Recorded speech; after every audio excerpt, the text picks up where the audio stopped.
Hello, നമസ്കാരം. അപ്പോൾ നമ്മുടെ നിഫ്റ്റി നമുക്ക് ആവശ്യമുള്ള സ്ഥലത്തേക്കുള്ള മൂവ്മെൻറ്റ് ഇന്നലെ പകുതിയും ഇന്ന് മുഴുവനായിട്ടും തന്നിട്ടുണ്ട്.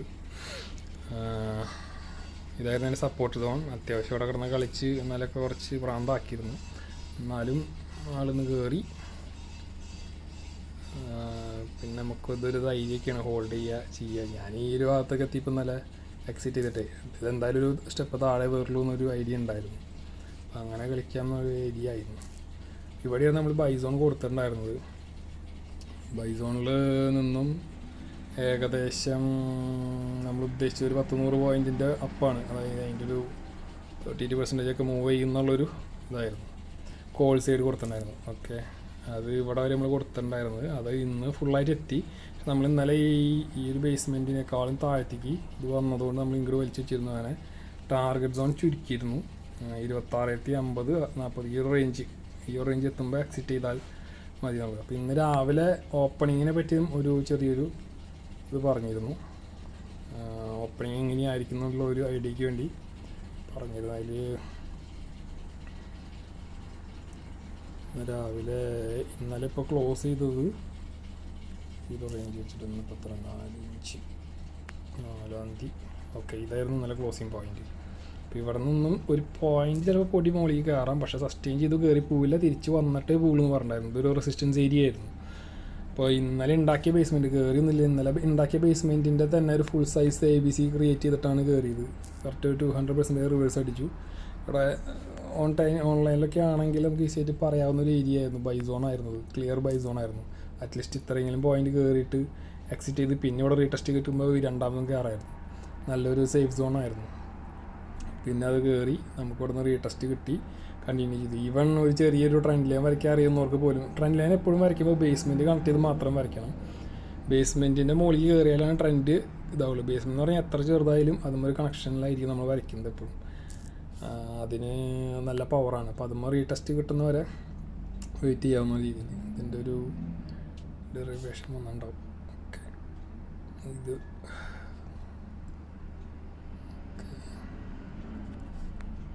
അതിനെ ടെസ്റ്റ് ചെയ്യുമ്പോഴാണ് ട്രെൻഡ് ലൈൻ കാര്യമൊക്കെ ഇങ്ങനെ നോക്കിയിട്ട് കയറുന്നത്. നമുക്ക് പിന്നെ സൈസുകളാണ് മുഴുവൻ വരുന്നത്. നമ്മുടെ അവർ കയറി കഴിഞ്ഞാൽ അവിടെ കയറി ഇരിക്കണം എന്നറിയാത്തതുകൊണ്ടാണ് കയ്യിൽ നിന്ന് പോകുന്നത്. നമുക്ക് ടാർഗറ്റ് എന്ന് പറയുന്നത് ഈസിയാണ്. ഇതിൻ്റെ ടോട്ടലിൻ്റെ 30% ഒക്കെ നമ്മൾ എടുക്കുള്ളൂ ഈ ഒരു ഏരിയ വരെ. ഇതിപ്പോൾ ഇന്നലത്തെ കൂടി കണക്ട് ചെയ്ത് ഇവിടുന്ന് വലിയൊരു ഇറക്കം ഉണ്ടായിരുന്നു ഇന്നലെ. അതിൻ്റെ ആയിരിക്കാം ഇത് ഇങ്ങനെ വരുന്നതൊക്കെ ഒരു ഓവർ സൈസാണ്. അതാണ് ഈ കൺസോൾട്ടേഷൻ കൂടുന്നത്. ഓവർ സൈസ് കടന്നു കഴിഞ്ഞാൽ കൺസോൾട്ടേഷൻ വരും. ഇതിപ്പോൾ 78% റീട്രേസ് ചെയ്തിരുന്നെങ്കിൽ കൺസോൾട്ടേഷൻ ഇല്ലാണ്ട് നമുക്ക് മുകളിൽ കയറിയാണ്. ഇതിപ്പോൾ ഇത്രയും സൈസ് ആയതുകൊണ്ടായിരിക്കാം കുറച്ച് ടൈം എടുത്തു ഇന്നലെ മുഴുവൻ. ഇന്ന് പക്ഷേ അത് കംപ്ലീറ്റ് ചെയ്തു. സ്ട്രക്ചർ ഓക്കെയാണ്. ഇനിയിപ്പം നമ്മൾ പ്രത്യേകം ശ്രദ്ധിക്കേണ്ടത് ഈ ഒരു ബോട്ടത്തിന് താഴ്ത്തേക്ക് ഇറങ്ങിയാൽ ഇവിടെ നിന്ന് ഒരു ചെറിയ റീടെസ്റ്റ് കിട്ടി ഇറങ്ങിക്കഴിഞ്ഞാൽ കണ്ടിന്യൂസ് താഴ്ത്തേക്ക് പോകാനുള്ള സാധ്യതയുണ്ട്. നമുക്ക് പിന്നെ അത് ബെയറിഷ് ആവാനുള്ള സാധ്യത ഇതിന് താഴ്ത്തേക്ക് ആകുമ്പോൾ നോക്കിയാൽ മതി. ബുള്ളിഷ് സൈഡിലാണ് നമ്മൾ മൈൻഡ് വെച്ചിട്ടുണ്ടായിരുന്നത്. നിലവിൽ ഈ ഒരു പാറ്റേൺ വലിയൊരു സൈസിൽ മുകളിൽ നിന്ന് താഴ്ത്തേക്ക് കുറച്ചുകൂടി ടൈം ഫ്രെയിം വലുതാക്കി കഴിഞ്ഞാൽ ഒരു 5 മിനിറ്റിലേക്ക് ആക്കി കഴിഞ്ഞാൽ നമുക്ക് കാണാം വലിയൊരു പാറ്റേൺ ആണ് ഇത് ഉണ്ടാക്കി വെച്ചിരിക്കുന്നത്. ടോട്ടലി ഇതിൻ്റെ സൈസിൽ വരുമ്പോൾ വലിയ ഡൗൺ ഇവിടെ വരെയൊക്കെ വരാൻ സാധ്യതയുണ്ട്. അതിന് നമ്മൾ ഈ ഒരു ഏരിയയിലെ വേരിയേഷൻ നോക്കിയാണ് പോവുക. ഓക്കെ, അപ്പോൾ അതിനകത്ത് ഒരു മിഡിൽ സൈഡാണ് നിൽക്കുന്നത്.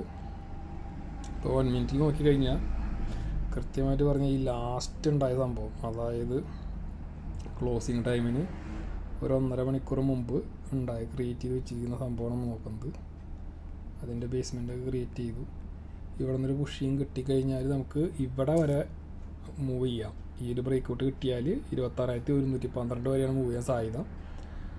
ഞാൻ അവിടുത്തെ ഒരു ട്രേഡൊന്നും പറയുന്നില്ല, കാരണം അത് സ്റ്റോപ്പ് ലോസ് എപ്പോഴും ഇവിടെ ആയിരിക്കും, വലിയ ഡിസ്റ്റൻസ് ആയിരിക്കും.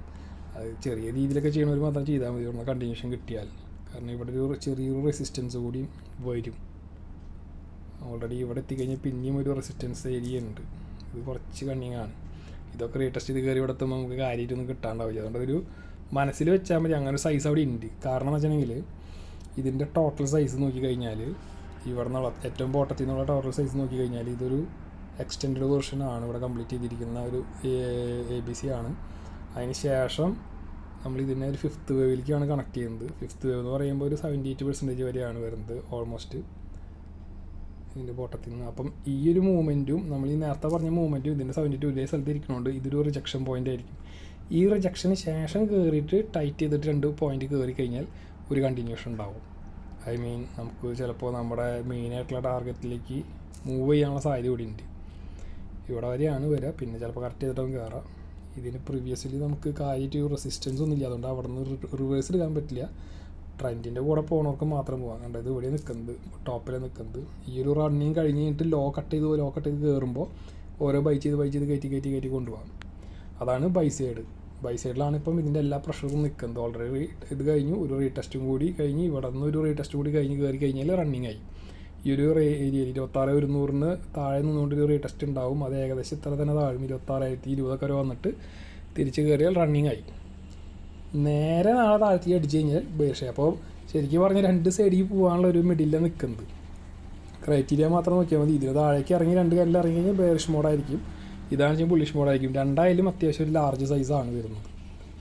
ഇതിൻ്റെ താഴത്തേക്ക് ഇറങ്ങിയിട്ടാണ് എടുക്കണമെന്ന് വെച്ചിട്ടുണ്ടെങ്കിൽ സ്റ്റോപ്പ് ലോസ് നമുക്ക് ഇവിടെ കാണാൻ പറ്റത്തുള്ളൂ. കാരണം ഇതിൻ്റെ ഒന്നിൻ്റെയും ഷോർട്ട് ടൈമിലത്തെ പോയിന്റ് കണ്ടിട്ടില്ലേ. നമ്മൾ 1 മിനിറ്റ് എടുത്താലും നമ്മളെടുത്ത സമയം ഒരുപാട് കഴിയുന്നുണ്ടെങ്കിൽ ആ മിനിറ്റുകൾ ക്യാൻഡിലുകളിൽ ചേർന്നിട്ടുള്ള ലെയറുകളാണ് യൂസ് ചെയ്യുന്നത്. ഇപ്പോൾ ഓൾറെഡി ഈ സ്ട്രക്ചർ എന്ന് പറഞ്ഞെങ്കിൽ മിനിറ്റ് ക്യാൻഡിൽ എടുത്ത് കളിക്കാവുന്നതിൽ ഈ ഒരു ഏരിയയിൽ ഒരെണ്ണം കഴിഞ്ഞു, ഇത് രണ്ടാമത്തെ സ്ട്രക്ചറാണ്. മൂന്നാമത്തെ സ്ട്രക്ചർ ലാർജർ സൈസാണ് വരിക, വലിയ സൈസ് വരിക. അതെപ്പോഴും അങ്ങനെയാണ്. ഇതിൻ്റെ കുറച്ച് ഷോർട്ടാണ്, ഇതിൻ്റെ സ്റ്റോപ്പ് ലോസ് ഇത്രേ ഉണ്ടാവുള്ളൂ എന്ന് പറയാം. വലിയ സൈസിൽ കടന്നാൽ റീടെസ്റ്റ് ചെയ്ത് കയറുമ്പോൾ ഈ ഒരു ബേസ്മെൻറ്റിൻ്റെ സൈസ് കുറച്ചും കൂടി നമുക്ക് ചെറുതായിരിക്കും.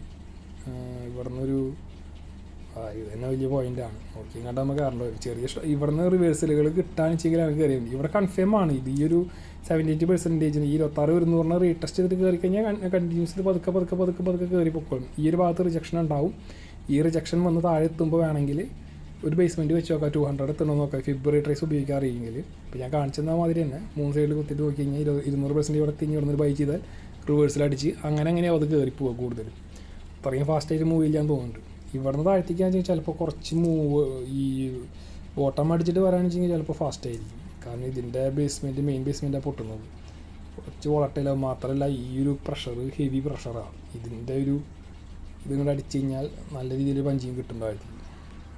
അപ്പോൾ ഇത് ഈ 2 ഏരിയ നോക്കി വെച്ചാൽ മതി. ഇതാണ് ഇതിന് റീടെസ്റ്റ് ബാക്കിയുണ്ട്. ഇതിന് കാര്യമായിട്ട് റീടെസ്റ്റ് ഒന്നും ഇല്ല. എപ്പോഴും എടുക്കുമ്പോൾ ചെറിയ ടൈം ഫ്രെയിമിൽ എടുത്താൽ നമുക്ക് സ്റ്റോപ്പ് ലോസിന് അത്രയും ചെറുതാക്കി വയ്ക്കാം. വലിയ സ്ട്രക്ചറിലേക്ക് പോകുമ്പോൾ അതിനനുസരിച്ച് സ്റ്റോപ്പ് ലോസ് കീപ്പ് ചെയ്യേണ്ടി വരും. പിന്നെ ഹോൾഡ് ചെയ്യുക എന്നുള്ള ഐഡിയ ആണ്. ഏറ്റവും കുറഞ്ഞ ക്വാണ്ടിറ്റി എടുക്കുക, എന്നിട്ട് 2 ആഴ്ച അപ്പുറത്തുള്ളൊരു അർദ്ധമണി എടുക്കുക, എന്നിട്ട് ഹോൾഡ് ചെയ്യുക. 2-3 ഇട്ടാലും ഇത്രയും റേഞ്ച് കിട്ടിക്കഴിഞ്ഞാൽ നല്ലതാണ് ഈ ഒരു കണ്ടിന്യൂഷൻ വരുമ്പോൾ. പിന്നെ നിങ്ങളുടെ ഇഷ്ടത്തിലുള്ള പ്രോഫിറ്റ് ബുക്ക് ചെയ്തിട്ട് പോവാം. അപ്പോൾ അത്രയുള്ള പരിപാടി. നാളെ ഈ ഒരു സ്ട്രക്ചറിങ് കഴിയണവരെ വെയിറ്റ് ചെയ്യാമെന്ന് മാത്രം. വേറെ ഒന്നും നമ്മൾ ചെയ്യാൻ നിൽക്കാതിരിക്കുന്നത് നല്ലത്.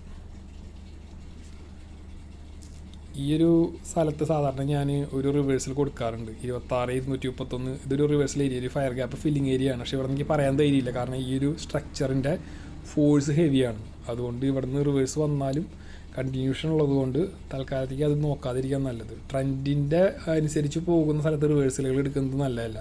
ട്രെൻഡിന് ഓപ്പോസിറ്റ് പോകുന്നിടത്താണെങ്കിൽ റിവേഴ്സൽ കിട്ടുമ്പോൾ ബൈ ചെയ്ത് ഇങ്ങനെ ലോവറിൻ്റെ അടിക്ക് വരുമ്പോൾ സൈസ് കഴിയുമ്പോൾ കയറി പോകാൻ ഈസിയാണ്. അപ്പോൾ ഇവിടെ എന്തായാലും റിവേഴ്സൽ പറയുന്നില്ല. ഈ ഒരു സ്ട്രക്ചർ കഴിഞ്ഞ ശേഷം കണ്ടിന്യൂഷനിൽ പോവുക. ഫസ്റ്റ് ടാർഗറ്റ് ഇവിടെ വെച്ചാൽ മതി 26,216. അതായത് നിങ്ങൾ ഇവിടെ നിന്ന് റീടെസ്റ്റ് ചെയ്ത് കയറുന്നുണ്ടെങ്കിൽ ഇവിടെ 26,216, 220 ഈ റേഞ്ചിൽ ഫസ്റ്റ് ടാർഗറ്റ് വെച്ചാൽ മതി. മിക്കവാറും ഇവിടെ നിന്ന് റിജക്ഷൻ വന്നിട്ടാവും കയറി പോവുക.